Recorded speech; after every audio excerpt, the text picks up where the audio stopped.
जय श्री सीताराम। आपके YouTube channel पर पुनः उपस्थित हूँ आपके लिए मासिक राशिफल मई 2025 को लेकर। और इस कड़ी में आज हम चर्चा करेंगे मीन राशि के जातकों के लिए मई 2025 अपने पिटारे में क्या लेकर आया है, क्योंकि मई माह के भीतर कुछ इंपॉर्टेंट ट्रांजिट में चेंज भी हो रहे हैं जिसका इम्पैक्ट वैसे तो सभी राशि के जातकों पर पड़ेगा, लेकिन मीन राशि के जातकों के लिए ये परिवर्तन कैसे रहेंगे, आज के इस राशिफल में हम इस पर भी चर्चा करने वाले हैं। तो राशिफल को पूरा अंत तक देखें ताकि आप एक बेहतर प्लानिंग बना सकें। तो बिना विलंब किए शुरू करते हैं मीन राशि के लिए मासिक राशिफल 2025 मई माह। सबसे पहले हम बात करते हैं जो महत्वपूर्ण परिवर्तन हो रहे हैं उसका प्रभाव मीन राशि पर कैसे रहेगा। तो सबसे पहला तो परिवर्तन हो रहा है कि 14 मई 2025 को देवगुरु बृहस्पति अपना राशि परिवर्तन करेंगे, वृषभ राशि से निकलकर मिथुन राशि में प्रवेश करेंगे, जहां पर 18 अक्टूबर 2025 तक रहेंगे। और ये गोचर आपके लिए बहुत अनुकूल गोचर नहीं कहा जाएगा। हालांकि गुरु नैसर्गिक रूप से शुभ ग्रह हैं, इसलिए इनके ज़्यादा परिणाम आपके लिए अनुकूल रहने वाले हैं। 18 मई 2025 को राहु महाराज अपना राशि परिवर्तन करेंगे और ये कुंभ राशि में प्रवेश करेंगे, जहां पर 5 दिसंबर 2026 तक रहेंगे। राहु का गोचर अनावश्यक खर्च की वृद्धि करवा सकता है, लेकिन विदेश से संबंधित अगर आपकी कोई प्लानिंग है, कोई कार्य है, तो वहां पर आपको लाभ मिलेगा, क्योंकि जन्म राशि से द्वादश भाव पर राहु का गोचर रहेगा। राहु कलियुग का राजा है और विदेश से संबंधित मामलों में अनुकूल परिणाम आपको दे सकता है। शनि महाराज ऑलरेडी अपना राशि परिवर्तन कर चुके हैं। 29 मार्च 2025 को ये राशि परिवर्तन करके मीन राशि में प्रवेश कर चुके हैं, जहां पर 3 जून 2027 तक रहेंगे। और शनि का ये राशि परिवर्तन आपकी जन्म राशि पर शनि की 7.5 के दूसरे चरण का आरंभ करता है, तो थोड़ा सा मानसिक तनाव रह सकता है इस अवधि के दौरान। तो ये था महत्वपूर्ण गोचर। लेकिन एक मई 2025 मीन राशि के जातकों के लिए कैसा रहेगा, इसका एक छोटा सा विश्लेषण करते हैं, फिर पॉइंट टू पॉइंट चर्चा करेंगे। मई का महीना मिक्सड रिजल्ट दे सकता है मीन राशि के जातकों के लिए, क्योंकि ग्रहों का गोचर इस महीने में थोड़ी मुश्किल और थोड़ी राहत दोनों लेकर के आया है। महीने के पहले हिस्से की बात करें तो सूर्य आपके दूसरे भाव में रहेंगे, जो धन और संपत्ति से जुड़ी परेशानियां क्रिएट करते हैं, क्योंकि सूर्य का गोचर द्वितीय भाव में बहुत अच्छा नहीं रहेगा। लेकिन महीने के दूसरे हिस्से में सूर्य अपना राशि परिवर्तन करेंगे और जब तृतीय भाव में जाएंगे आपकी जन्म राशि से, तो यहां से आपका कम्युनिकेशन स्किल इंप्रूव होगा, आपके एफर्ट्स आपको सकारात्मक रिजल्ट देंगे, इम्यून सिस्टम मजबूत होगा, कॉन्फिडेंस बूस्ट होगा। तो आधे महीने के बाद से आपके लिए स्थिति यहाँ पर अच्छी बनेगी। बुध का गोचर पूरे महीने आपके लिए अनुकूल रहेगा, जिससे आप बेहतर मानसिक स्थिति में रहेंगे। हालांकि मंगल का गोचर आपके 5वें भाव में रहेगा, जिससे आपकी फीलिंग्स में, भावनाओं में उतार चढ़ाव बना रहेगा, उथल पुथल रहेगी। बृहस्पति और शनि का गोचर इस महीने औसत परिणाम देगा, एवरेज रिजल्ट देगा। लेकिन जैसा कि कहते हैं कर्म ही प्रधान होता है, कर्म प्रधान विश्व कही राखा, जो जस करहि सो तस फल चाखा। तो अगर मेहनत करेंगे तो विपरीत समय में भी अनुकूल परिणाम प्राप्त करेंगे। और विपरीत समय के प्रभाव को नियंत्रित करने के लिए राशिफल के अंत में मैं कुछ उपाय भी सजेस्ट करूंगा। तो ये तो था एक ओवरव्यू। अब हम बात करते हैं पॉइंट टू पॉइंट। सबसे पहले बात करेंगे करियर की, कार्यक्षेत्र की, व्यवसाय की। मई में आपके करियर के मामलों में मिला जुला प्रभाव रहेगा, मिक्सड रिजल्ट रहेगा। जो लोग व्यापार करते हैं अर्थात बिजनेस करते हैं, उनके लिए ये समय थोड़ा सा चैलेंजिंग हो सकता है।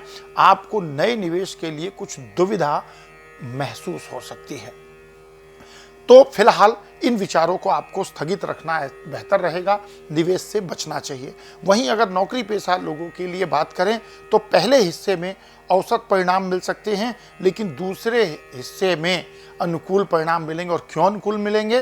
क्योंकि सूर्य का गोचर बहुत अच्छी स्थिति में आएगा, जो आपके कॉन्फिडेंस को, एफर्ट्स को पॉजिटिव तरीके से अप्लाई करवाएगा।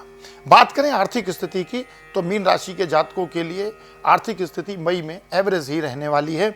मेहनत से आपको लाभ तो होगा, लेकिन तत्काल रूप से वह लाभ बहुत ज़्यादा बड़ा आपको नहीं दिखेगा। आपको लगेगा कि भाई परिश्रम तो मैंने ज़्यादा किया पर मुझे उसका लाभ नहीं मिला। शनि और बृहस्पति के प्रभाव से आपको अपनी योजनाओं पर ध्यान देने की जरूरत होगी। पहले हिस्से में पैसे बचाने में परेशानी हो सकती है, सूर्य महाराज धन भाव में स्थित हैं, लेकिन दूसरे हिस्से में आप अपने खर्चों पर भी नियंत्रण प्राप्त करेंगे और आय के स्रोत में भी वृद्धि होगी, आय में भी वृद्धि होगी। बात करें हेल्थ को लेकर, क्योंकि जीवन का एक महत्वपूर्ण विषय है, स्वास्थ्य ही धन है, तो स्वास्थ्य के मामले में मई का महीना थोड़ा सा ऐसा ही है, मतलब अनुकूल प्रतिकूल दोनों लिए हुए हैं। पहले हिस्से में शनि और राहु केतु का प्रभाव आपके जनरल हेल्थ को प्रभावित कर सकता है, जिससे छोटी मोटी समस्याएं जैसे अपच, एसिडिटी या आंखों में जलन जैसी समस्याएं उत्पन्न हो सकती हैं। हालांकि महीने के दूसरे हिस्से में ग्रहों का प्रभाव कम हो जाएगा और आप कहीं ना कहीं पहले की अपेक्षा ज़्यादा बेहतर अनुभव करेंगे। बात करें प्रेम और वैवाहिक जीवन के लिए, तो प्रेम और वैवाहिक जीवन में यहाँ पर थोड़ी सी सावधानी बरतनी होगी, क्योंकि मंगल का जो गोचर है वो आपकी जन्म राशि के पंचम भाव में है, जिसकी वजह से थोड़ी गलतफहमी या मिसअंडरस्टैंडिंग हो सकती है, संबंधों में मतभेद उत्पन्न हो सकता है। इस दौरान आपको अपनी भावनाओं को समझने में और संयमित तरीके से संबंधों को आगे बढ़ाने की आवश्यकता होगी। वैवाहिक जीवन में महीने के पहले हिस्से में थोड़ा संघर्ष हो सकता है, कुटुंब भाव में सूर्य महाराज की स्थिति है, लेकिन दूसरे हिस्से में स्थिति में सुधार होगा। आप कंफर्टेबल सिचुएशन को अनुभव करेंगे, क्योंकि गुरु और सूर्य दोनों की स्थिति आपके लिए अनुकूल हो जाएगी। अगर पारिवारिक स्थिति की बात करें कि पारिवारिक स्थिति कैसी रहने वाली है, तो पारिवारिक माहौल में कुछ दिक्कत अनुभव हो सकती है, खासकर परिजनों के बीच छोटी मोटी बातों को लेकर थोड़ा सा डिस्प्यूट हो सकता है, विवाद हो सकता है। अब उस विवाद को बहुत ज़्यादा हवा ना मिले, इसके लिए आपको अपनी भावनाओं को संतुलित रखना होगा, नियंत्रित रखना होगा। अनावश्यक वाद विवाद से बचने की आवश्यकता होगी। एक गुड न्यूज़ ये रहेगी कि भाई बहनों के साथ एक अपेक्षित सहयोग यानी सपोर्ट मिल सकता है घर के मामलों में, जिससे थोड़ा सा संतुलन बनने की संभावना रहेगी। तो ये था एक general overview, point two point जीवन के विभिन्न क्षेत्रों को लेकर, कहीं पर अनुकूल परिणाम तो कहीं प्रतिकूल परिणाम। अब जो प्रतिकूल परिणाम है उसको नियंत्रित करने के लिए आपको क्या करना चाहिए, तो नियमित रूप से अगर संभव हो सके, अगर आपकी लोकेलिटी में हो कोई नीम का पौधा हो, तो वहाँ पर आप जल अर्पित कर सकते हैं।